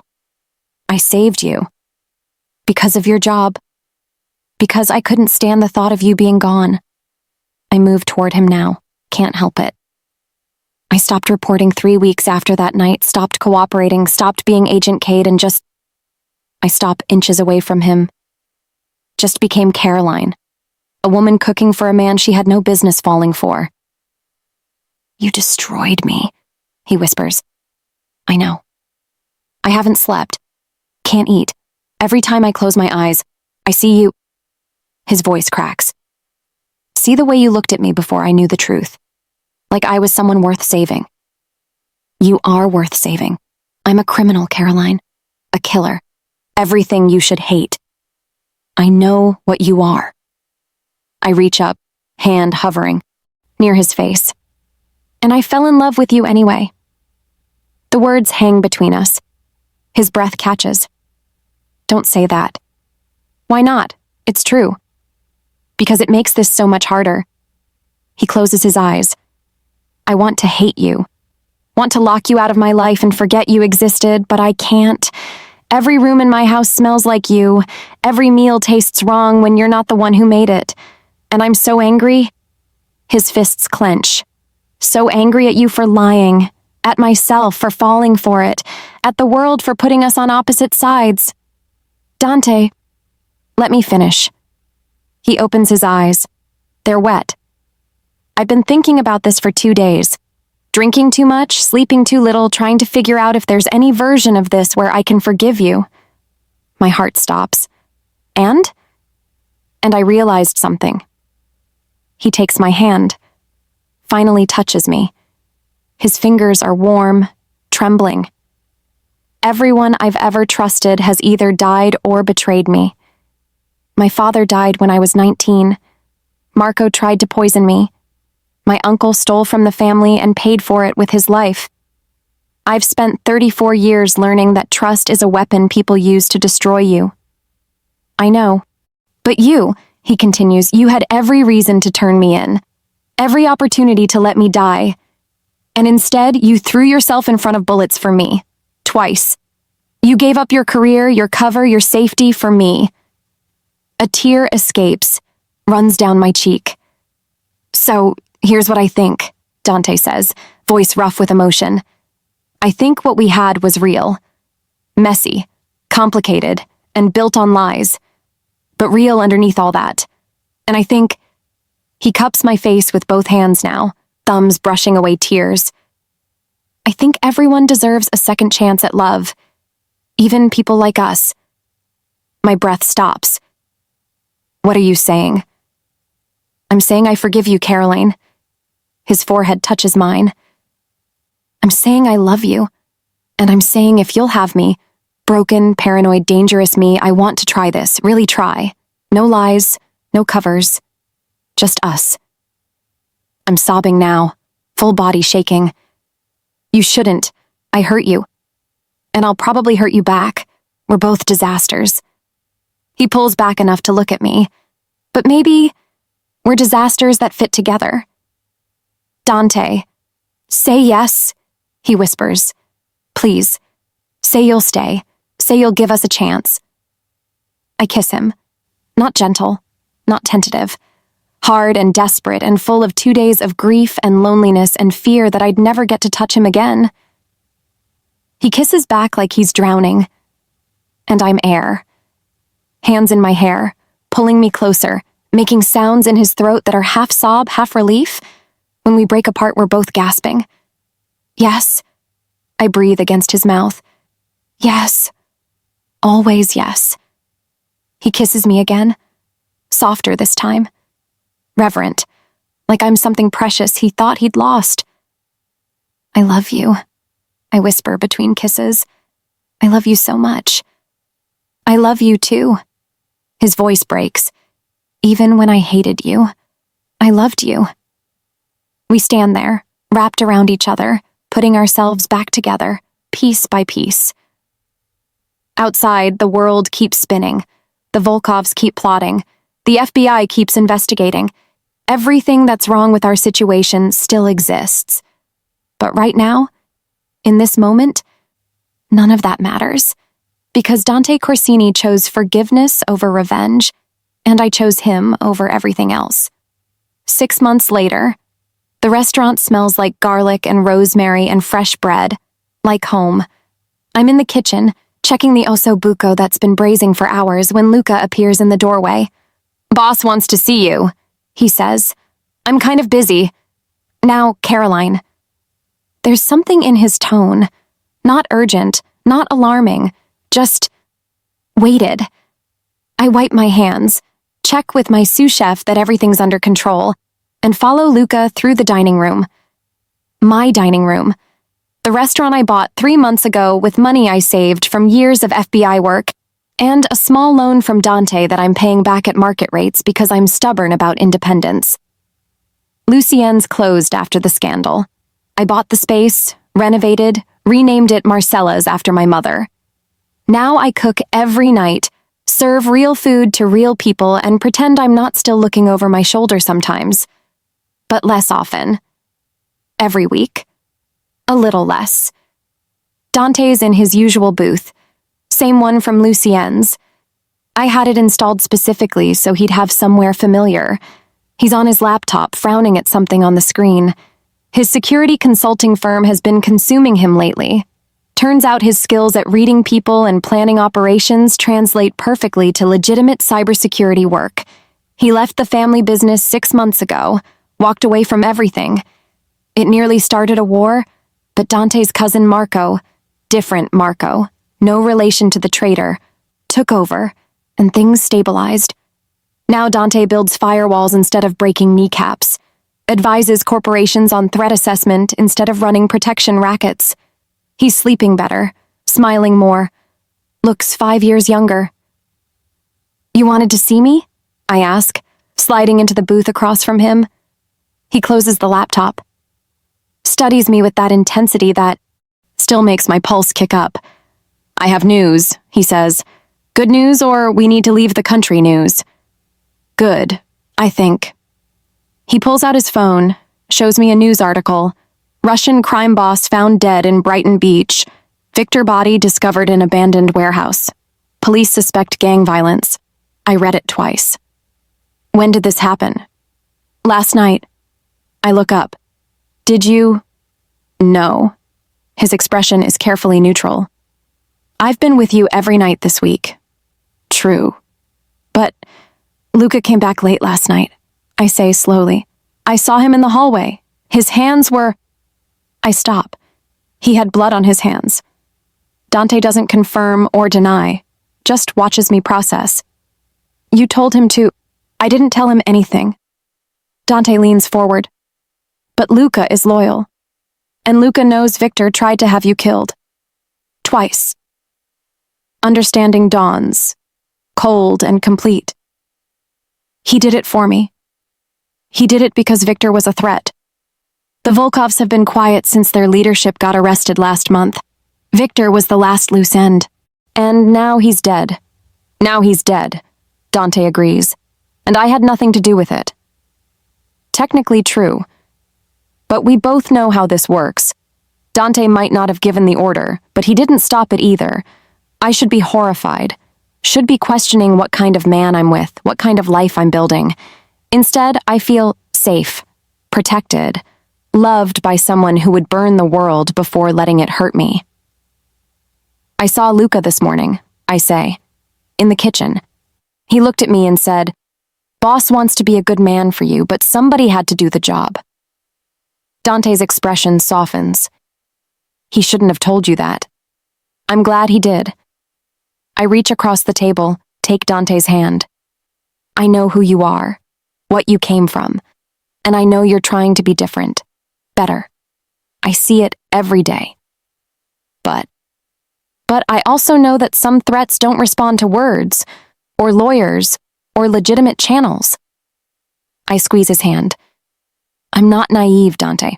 I know what it takes to keep us safe." He brings my hand to his lips, kisses my knuckles. "I love you. I love you too."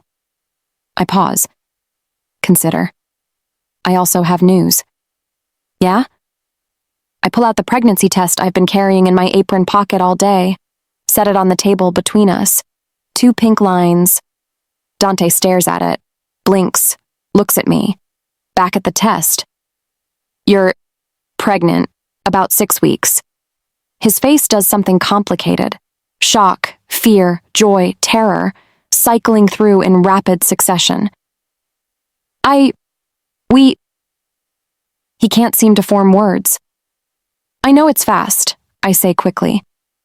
"We've only been together 6 months and we're still figuring things out, and maybe this is terrible timing, but..."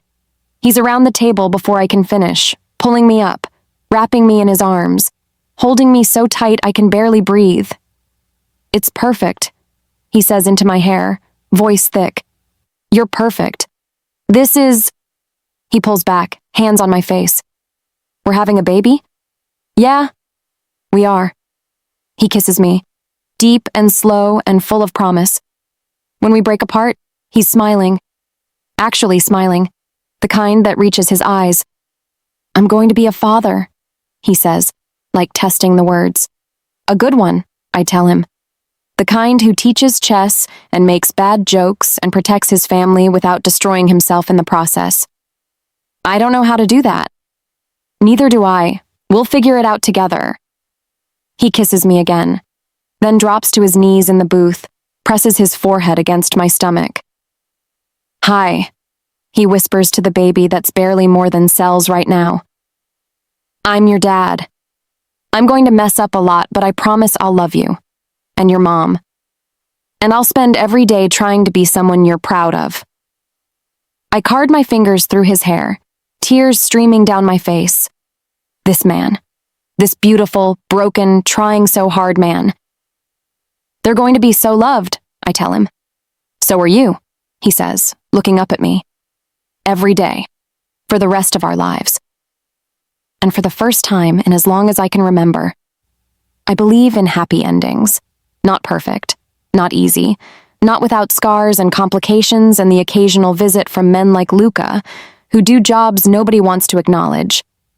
But happy, real, ours. Come on, I say, pulling him up. I have ossobuco that needs checking, and you have a security consultation call in 20 minutes. The hell with the call, he says. I'm taking my pregnant girlfriend to dinner. I own a restaurant. I can make us dinner. Then let's go home. I'll cook for you for once. You can't cook. I can order takeout and pretend I made it. I laugh. Actually laugh. Free and easy and full of joy. Deal.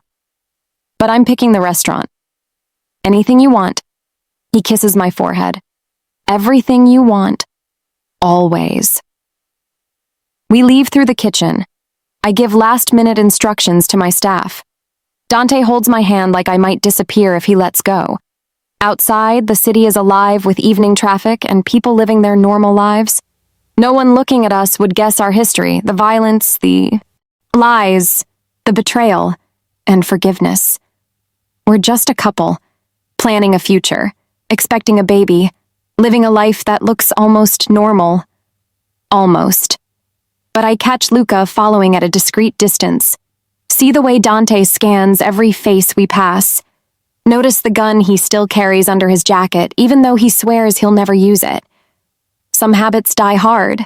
Some scars stay forever. But love, real love, finds a way to exist in the broken spaces. And that's enough. More than enough. That's everything. The end. We've come to the end of this story. If you loved it, don't forget to like, share, and subscribe. And also, comment where you're watching from. It means a lot.